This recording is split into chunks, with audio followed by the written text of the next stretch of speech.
on, everybody? Welcome back to the channel. Today we got something, well, this is a little bit more than special. For those of you that get in the comments and are like, get to the point. It took you 3 minutes to get to the actual video. You can just click away now, because I'm going to tell you a story. This is a very important story, at least to me. So, when I was a kid, yes, we're going back that far. I had two dreams. One was that I wanted to do a bunch of I looked at a hot rod magazine, right? And a motorcycle magazine, and I was like, somebody does this job. Somebody writes these articles. Somebody does burnouts for a living to test tires. Somebody rides a dirt bike for a living. They do all this stuff in these magazines. Somebody does this. So I wanted to have that job when I grew up. And I did, actually, for quite a long time. I actually rode motorcycles for a living and designed parts for companies, and I wrote magazine articles, and I did all kinds of stuff. Set 2 world records at Bonneville. I did all kinds of fun stuff. Literally, it was it was a dream come true. The other thing that I had in my kind of, this is what I want to do when I grow up. This is really kind of personal stuff. Is, my dad was a guitar player when I was a kid. We owned a music store. We had a guitar store, and he was a producer. He worked for PBS. He did all kinds of crazy things, and then he built radio stations as he got older. So I've been around the engineering side of making sound my entire life. This is what I've done my entire life.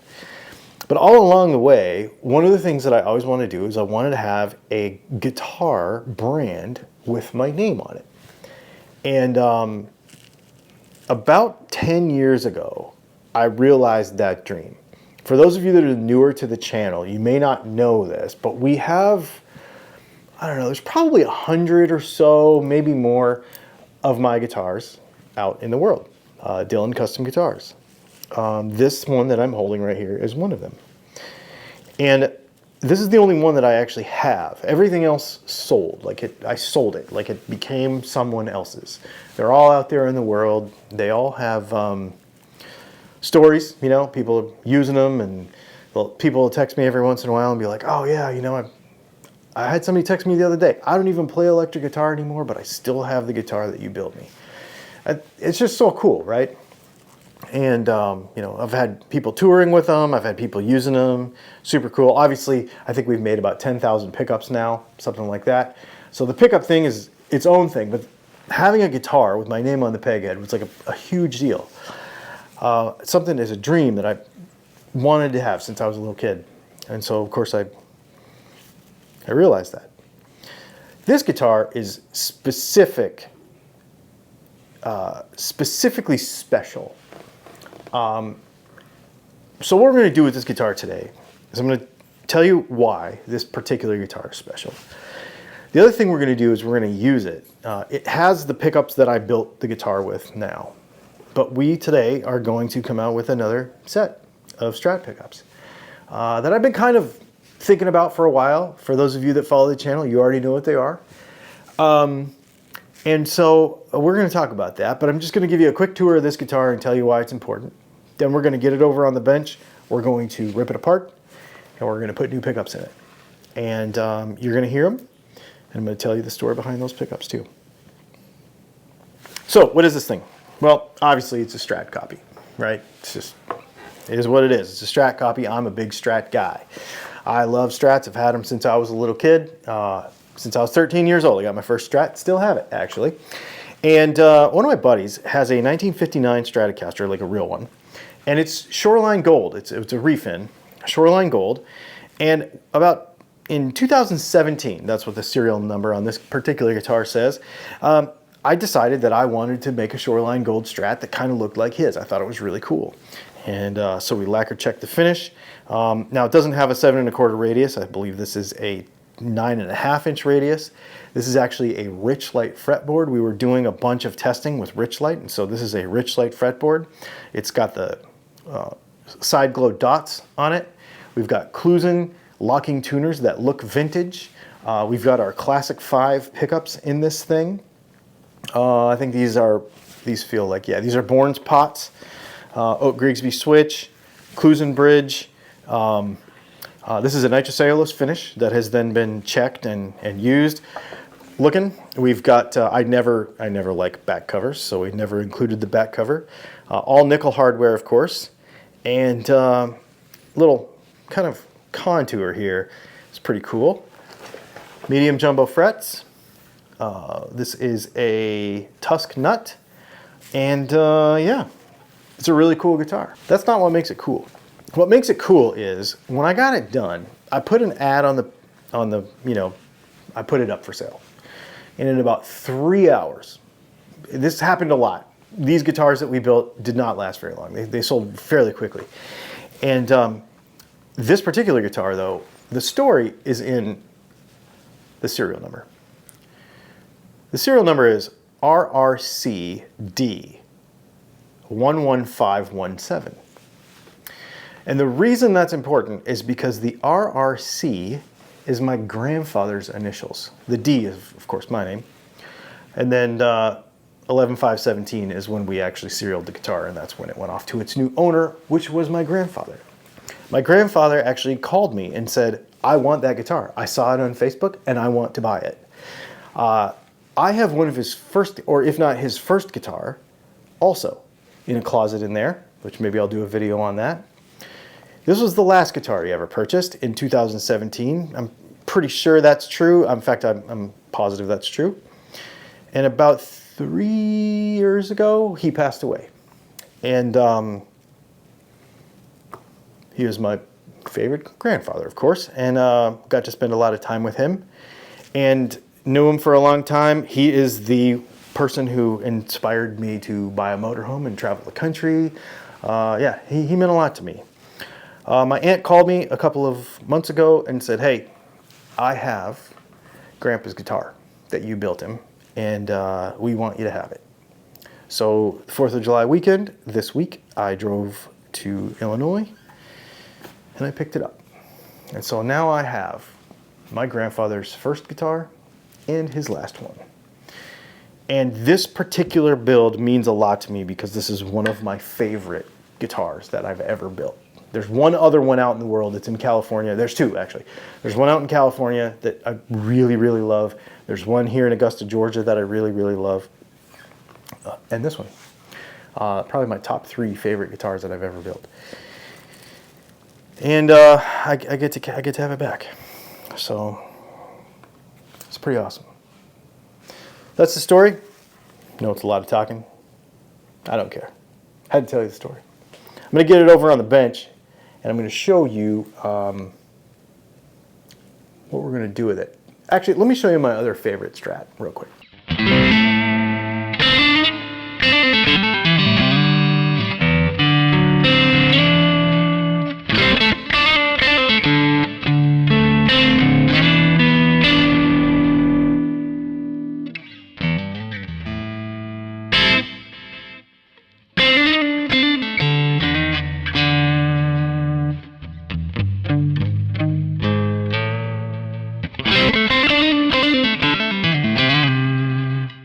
All right, this is my Mike McCready. I freaking love this guitar, man.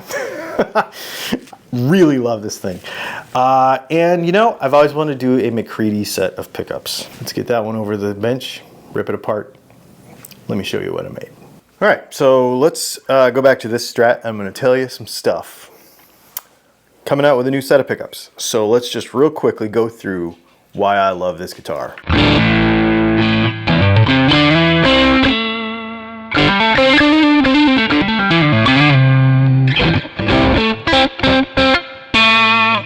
I like that kind of tubular, sort of real Stratty sound in the neck middle position. The neck position's really nice too.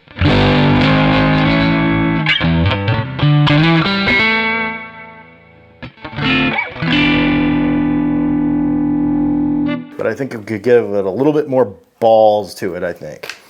The other thing I really like about this guitar is I like the fact that the bridge pickup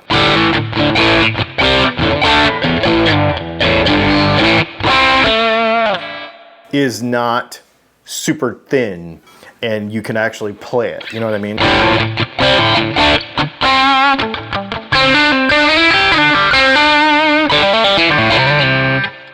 But I think we can do more. I think that I think I can put my little spin on this and something that I really something I really dig. So let me show you the new thing.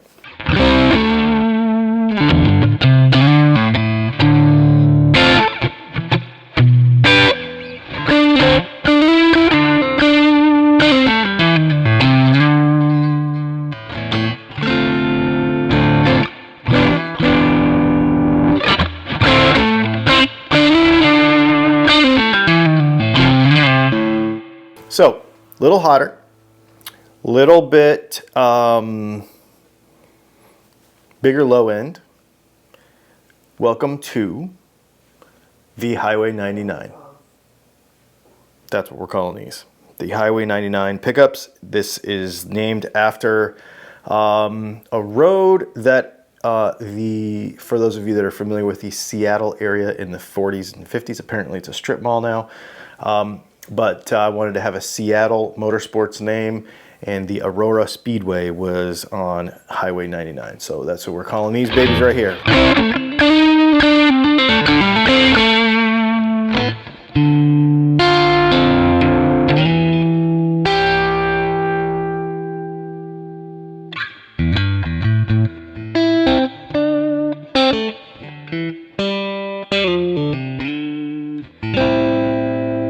Now, this bridge pickup.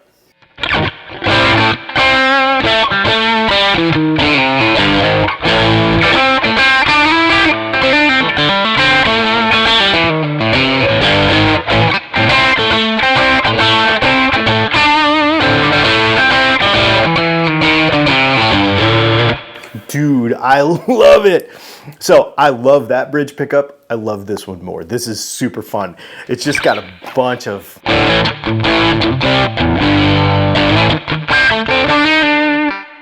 it's big sounding. That's hard to get out of a bridge pickup on a Strat, and I really love it. Now, these are A5. They are wound a little bit hotter. They do have a staggered pole piece set on them. They seem to work totally fine with this 9.5-inch radius, which is very common in Fender land. I really like it. I've been playing them. I think they're awesome. The neck pickup is somewhere around 6.5K, and these two are at 7.2-ish, something like that. So they're not low output pickups, but at the same time, they've got a real nice balance to them. And I just...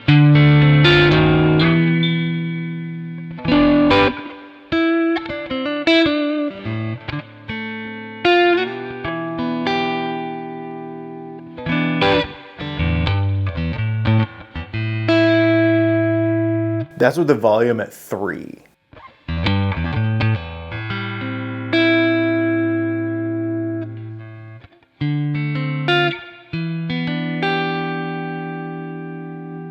They're still there, and just really cool dynamics to them.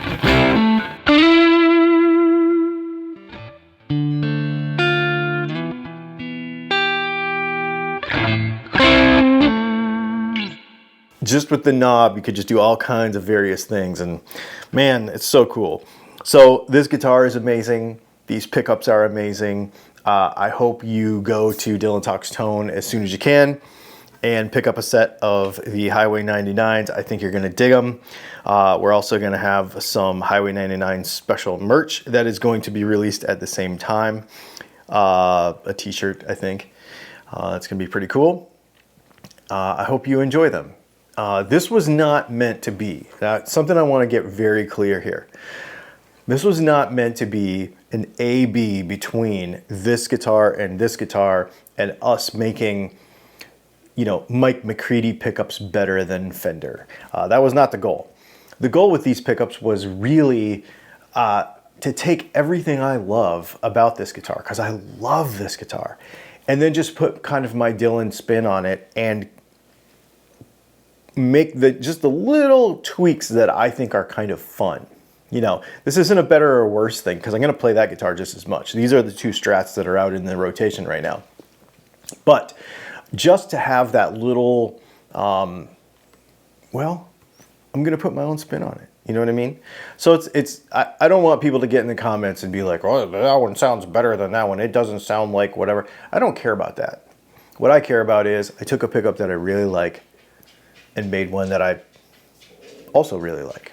It's different flavors for different people. If you're not into it, totally fine. I totally get it. But I hope you are, and I hope you dig them. They'll be available at dylantalkstone.com. Thanks for hanging out, and we'll see you in the next video. Oh yeah, like and subscribe and do all the things. We're getting close to 100,000. We'll see you soon.